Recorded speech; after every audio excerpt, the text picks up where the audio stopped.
Hello, everyone. I'm Daniel at QNAP, and I'm here to talk about our software-defined SSD over-provisioning with QTS 4.3.5, and also I'll go into some of our advanced caching features. So what over-provisioning does is it stops the SSD from getting completely full, and that allows the SSD to perform better and last longer. And all SSDs should have at least some amount of over-provisioning already built into them. But what we have added is the ability to, at the software level, increase that amount of over-provisioning to increase the performance and longevity of the SSD. We have also added a write-only cache feature to our caching options as well, which I'll go into.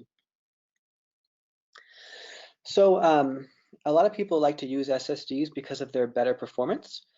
Typically, an SSD will have about 2 to 3 times the sequential performance of an HDD, and an SSD might have more than 100 times the random access or IOPS performance.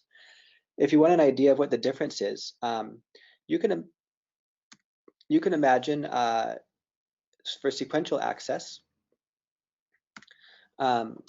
Imagine where you want to access sectors 1, then 2, then 3, then 4, then 5, then 6, 7, 8 in order like that. Well, HDDs have spinning disks, and those spinning disks can just spin those sectors past the reader in order like that. So HDDs are at least reasonably good at the sequential access. But if it's random access, imagine if you want a sector 1 location, then another location, then a totally different location on the disk. You'll read a sector, then you have to wait for the disk to spin to the right location, and then you read another sector and again wait for the disk to spin to the right location, and there's all this wait time for the sector to spin to the right place.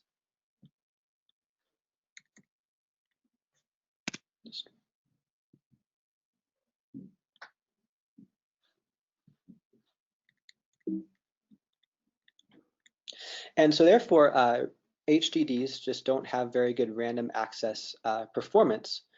So a lot of people will use all SSDs for pure storage, or some people might do SSDs for cache. And SSDs are getting more common to use because their price is going down and their performance is great. So for some time now, QNAP has had a very well implemented caching feature, but cache will only be as high performance as the SSDs it uses. And one of the challenges people are having is that sometimes often these SSDs don't perform as well as we expect. Namely, the performance can degrade. So at first, the performance might be very good, but over time, that performance can go down and be inconsistent. You could see in this graph, the performance has these dips, these inconsistencies, and it's slowly degrading over time. And the reason for this decrease in performance over time has to do with how SSDs work. It's different than HDDs. With an SSD, if you want to overwrite a page of data, you can't just directly overwrite that page. You have to first clear the whole block. And then once you've cleared the whole block, then you can write pages to that block.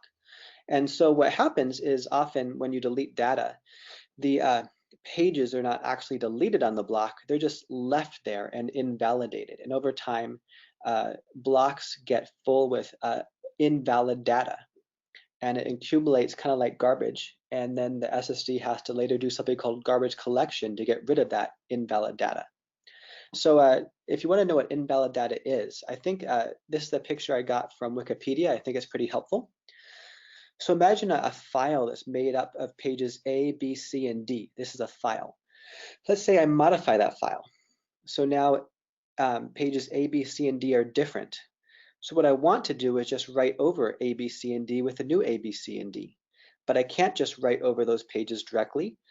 So instead, I write the new A, the new B, the new C, and D over here, and I just invalidate these pages over here. So I leave them there, but I make them invalid.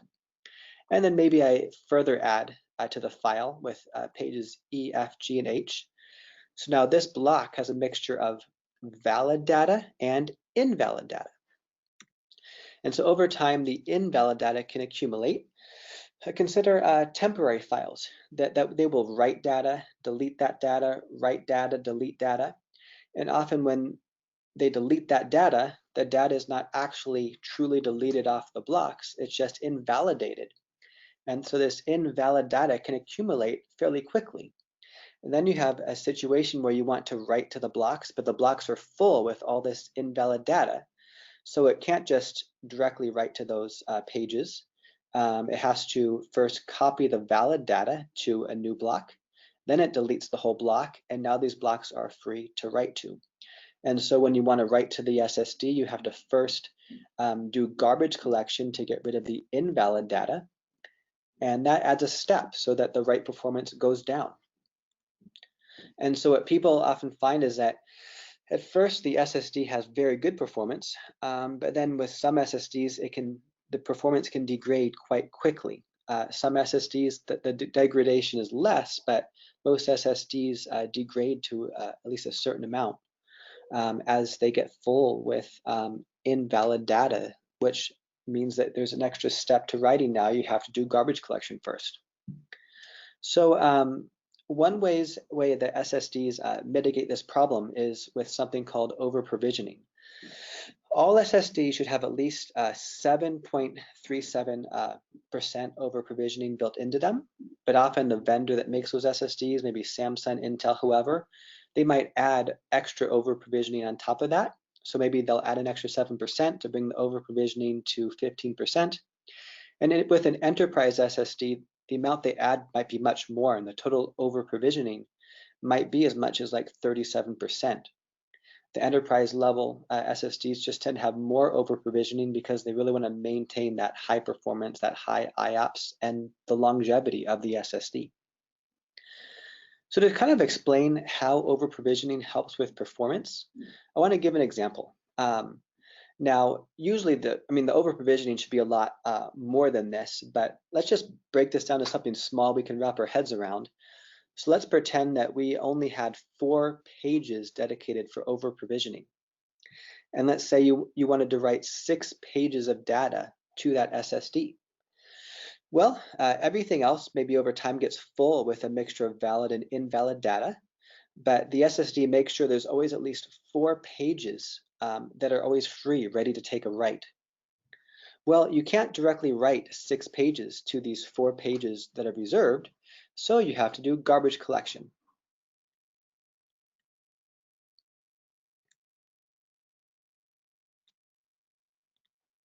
So here's the problem. You can't directly write those 6 pages, so with garbage collection, what we're going to do is we are going to write these 4 pages of data to the over-provisioned space, and that's going to free up these 8 pages of data. Then I can write these 6 pages to the 8 pages I just freed up. These 2 pages are left for over-provisioning. Then we'll do garbage collection here to make more pages for over-provisioning. And what's worth pointing out is that we wrote 6 pages of data to the SSD, but we did 10 pages of writes on the SSD, because first we wrote these 4 pages over here, then we wrote these 6 pages over here. And so those extra writes are called write amplification. So now let's pretend that we had 8 pages left over for over-provisioning, and we want to write these 6 pages of data. Well, we just very directly write those 6 pages to the over-provisioned space.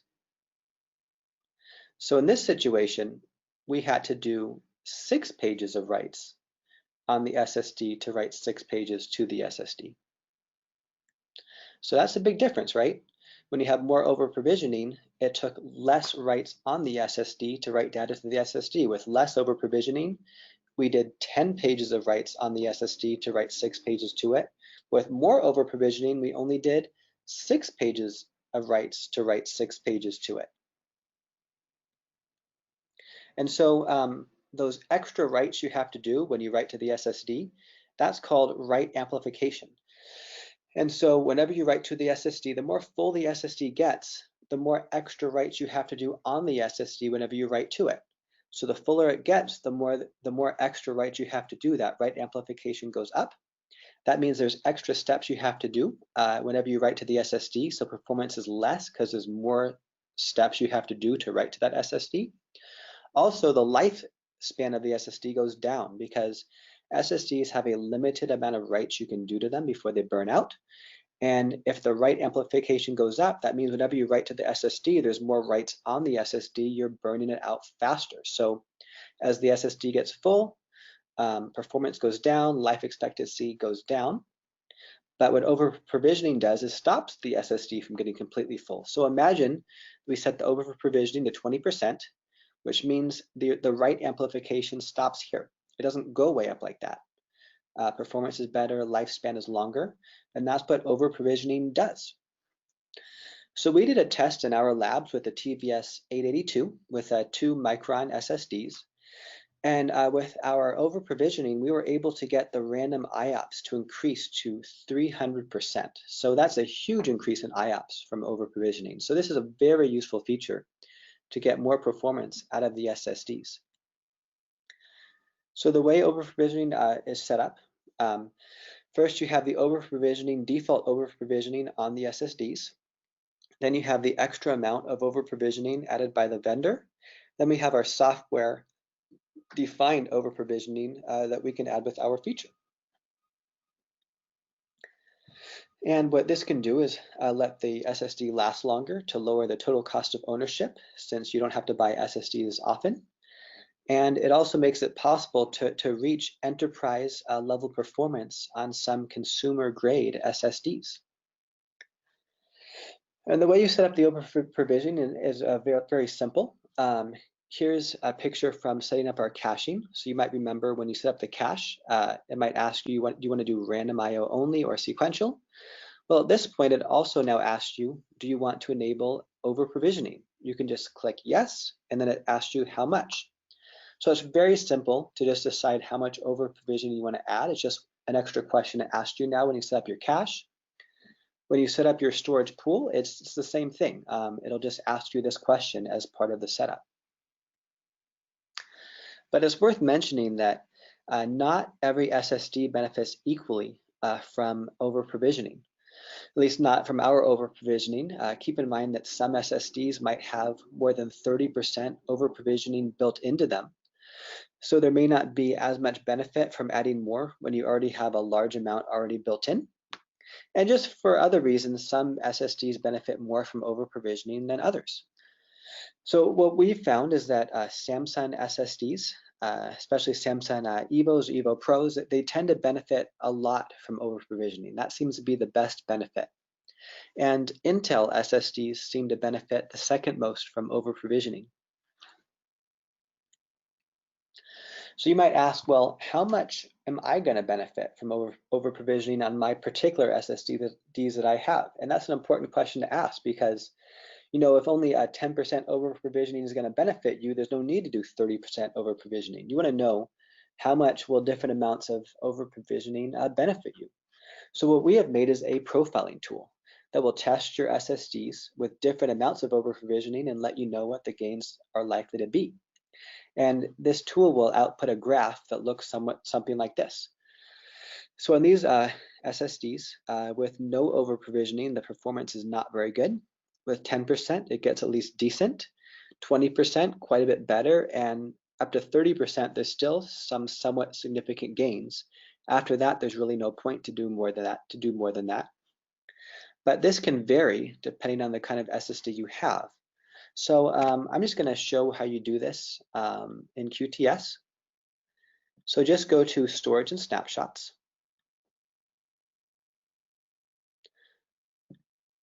Just click over Provisioning, Profiling Tool, and you can create the test. And you can choose to test just one individual SSD, or you can test a group of SSDs in a particular RAID configuration. And then you decide, do you want to test what range of over-provision you want to do? Do you want to test all the way up to 60% or not? And what interval? Do you want to test at 5% intervals, 10% intervals? Here it lets you know how much time the test will take. So when you test more intervals, it does take longer. You might want to schedule this test to run overnight so that it doesn't bog things down. And then when it's done, you can view the report. And so on these particular SSDs, you can see the benefits of over-provisioning is not as much. So I would likely choose 10% over-provisioning for these particular SSDs, but you could consider up to 20%. After that, the gains are almost non-existent. And so it's really helpful to know that so that you don't waste your space doing more over-provisioning than would help. So that's what the profiling tool is there for, to let you know, will there be great gains, small gains, at what point does it stop helping, so that you can choose the right settings. So for some time now, QNAP has had a very well implemented caching feature. But what we have done is help you get better performance out of your SSDs, because no matter how well implemented the caching feature is, it's only as good as the performance of the SSDs you use. So for over-provisioning, that's about it. But I do want to talk about another feature we've added, which is a write-only cache option, is something you can set your cache to now. So write-only cache, the way that works is whenever you write to the NAS, you write directly to the cache, and then when there's some downtime, it will flush that data from the cache to the SSDs that make up the storage pool. But because it's write-only, when you read from the drives in your storage pool, it bypasses the cache. So you just read directly from those SSDs.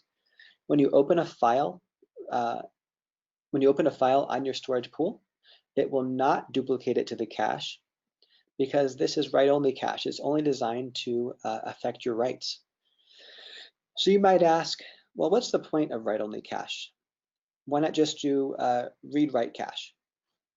So here's an example of where this might benefit you.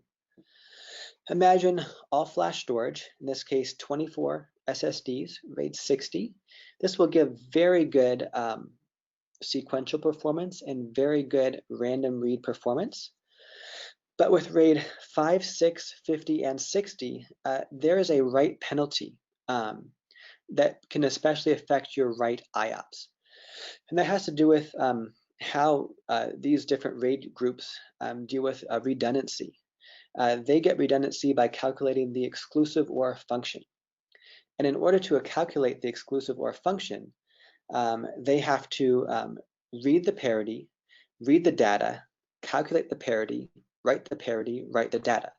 So there are some extra steps there whenever you write data. And even if you write a very small amount of data, it still has to go through those steps to calculate the exclusive OR function. And so because of how these RAID configurations get their parity through the exclusive OR, there is a penalty that particularly affects write IOPS.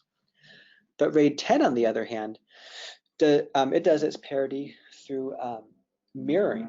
So therefore, it does not need to calculate the exclusive OR function for parity. It does not have as many steps in getting that parity.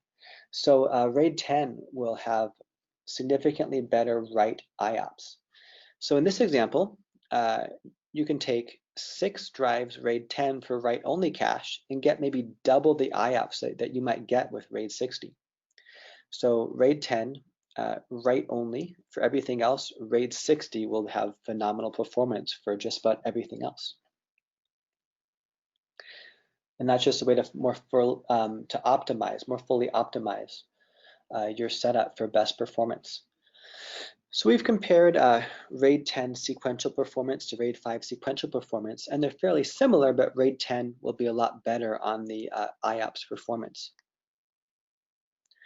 And so now you can you have a way to more fully optimize your performance. You could do read-write cache, read-only cache, write-only cache. You have these options now, and you can choose different RAID configurations that are optimized for different kinds of cache.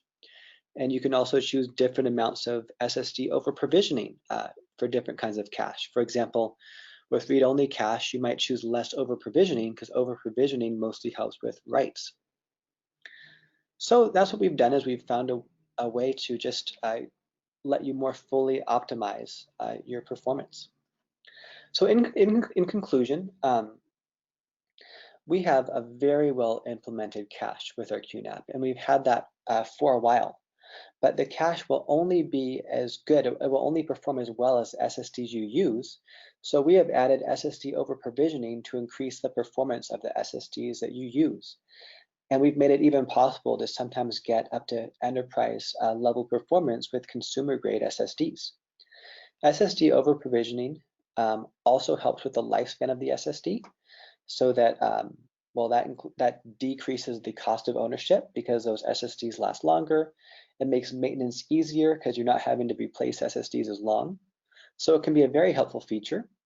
And we've also added, we have various caching options and configurations now, including write-only cache, to let you even further optimize your configuration for the best performance. So I hope that was helpful. If you have any more questions, please feel free to ask, and we're here to answer them. Thank you.